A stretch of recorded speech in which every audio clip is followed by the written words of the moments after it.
Mga sakalabs, ito po ang kanilang fresh salad for today. Ang tawag po dito is fattoush. Yan. Lagyan ko na rin po siya ng ating fried kubos. Yan. Ganyan lang po. Hello mga Sukilabs, kamusta kayo? Ako ngayon busy, masyado kaming haggard, ilang araw na. Kaya ang lulutuin ko lang po ngayon is kapsa. Ito po, kapsa na American rice naman. Ito po yung aking, yung oil na lagi kong ginagamit sa kapsa. Ayan. Masarap siya sa kapsa. Ito po yung ginagamit ko palagi pagka nagluluto ako ng mga ganito kapsa. Nilalagay ko lang siya sa ref kasi sa sobrang init dito sa kusina, nasisira siya. Nagiging frozen na siya. Yan. Kamatis lang po yan at saka sibuyas. Ito naman po ang aking manok. Malinis na siya. Yan, isang pirasong manok lang. And then tansya-tansya lang po. Pag ako nagluto, tansya-tansya lang. Ito yung aking asin. Dalawang taka lang lutuin ko ngayon na kanin, na rice. Kaya dalawang kutsara ang aking asin. Ito naman po yung aking dinikdik na bawang. Yan. So, ito na po yung aking, alam nyo yun, yung aking pinaghirapan ibilad na balat ng lime. Ito na po siya. Napapakinabangan ko na. Dito ko po siya ginagamit. Ayan. Ang bango niya. Na yun talaga yung gusto ng mga amo ko. At saka paminta. Wala na pala akong paminta. So, yan na lang po ang aking gagawin. Isasalang ko na po ang aking manok. Mga Sukilabs, dito po sa kapsa ko na ito, kasi American rice po siya, naglalagay po ako ng tomato paste. Ayan. Kasi, ang gusto nila dito, sa rice po, is medyo mapula. Hindi naman totally pinang pula, pero gusto talaga nila medyo makulay ang kanilang rice. Dahil wala na akong paminta, dito po, yung ano ko dito, ayoko ng mga durog na binibili. Kaya ginigiling ko po talaga siya sa bahay. Dito pagka wala na akong paminta. Ayan.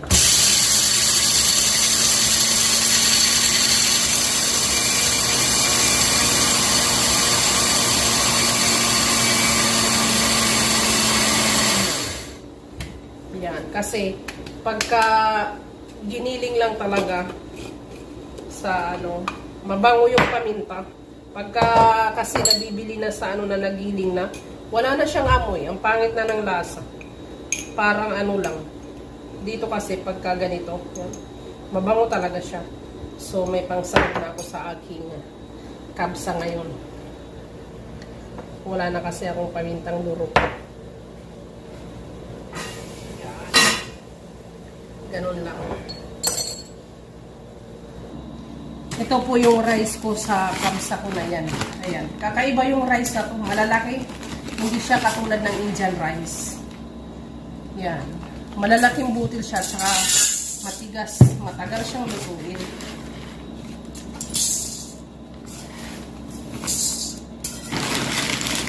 Huhugasan ko na po siya mga 30 minutes kasi dapat nakababad talaga siya. Hahay. Yan po ang aking daily routine dito.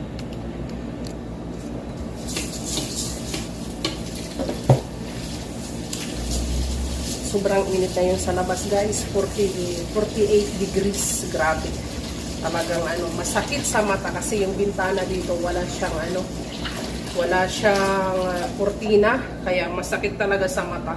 Yung pagka tumatama yung ilaw sa mata, ay yung araw sa mata pala, ang sakit niya sa mata.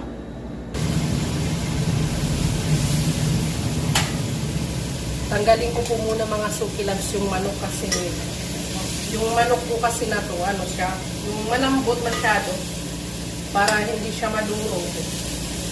Kasi kailangan po yung yung kamatis po medyo may tutong ng konti kasi yun ang nakakasarap po sa kapsa. Lagay ko muna yung aking patatas. Naglalagay po ako dito ng patatas. Yan. Habang nakababad yung aking bigas.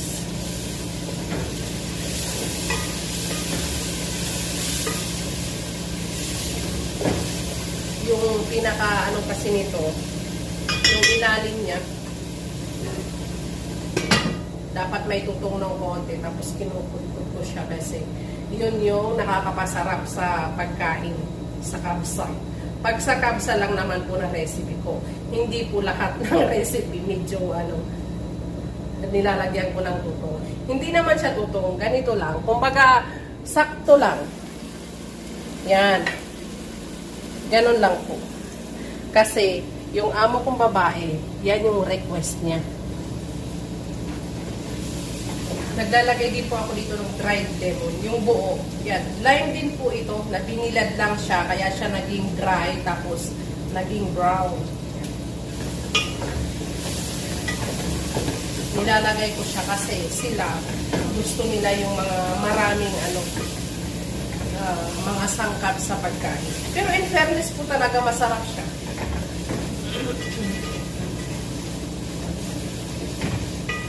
So, ayan, nasangkot ko na siya. Ibabalik ko na lang po yung ating manok. Para kasi hindi siya madurog, kaya tinanggal ko. And then, saka na ako maglalagay ng tubig. Yan. Yung tubig ko dati pinapakulo ko. Pero dahil ngayon sa super init, summer na summer, hindi na ako nagpapakulo kasi mainit na yung tubig. Para makatipid si Pusin sa kuryente.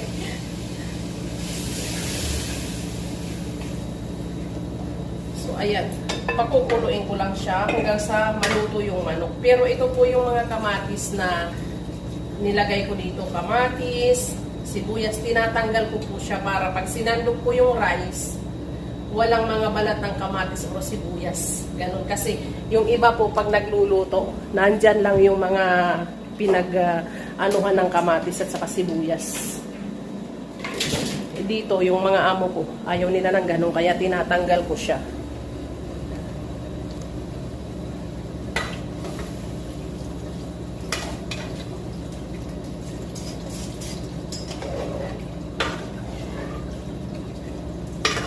Tinatanggal ko siya, ayan. Ang importante, nandyan yung lasa. Pag nasangkot siya naman siya ng maayos, ng tama, yung lasa ng sibuyas at saka kamatis is nandito po talaga sa sabaw. Para lang naman itong kumbaga sa atin sa Pilipinas, paella ba yun? Ano ba yun? Hindi ko alam ang mga tawag ng mga pagkain na yun. Ang alam ko lang kasi kangkong at tuyo.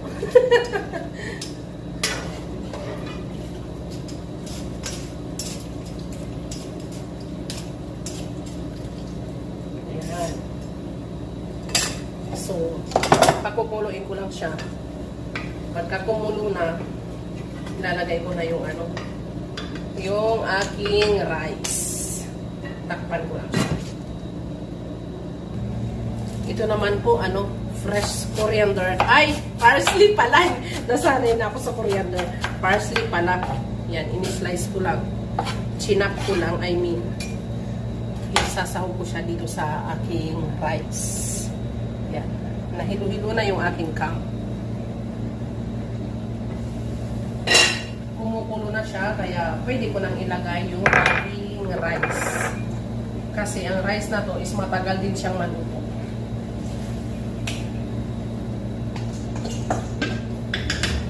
Ayan. So, dyan na lang muna. Hanggang sa maluto siya. Ayan na po, naluto na ang aking kapsa. Ayan, so ready to serve na po. Thank you for watching mga Suki Loves.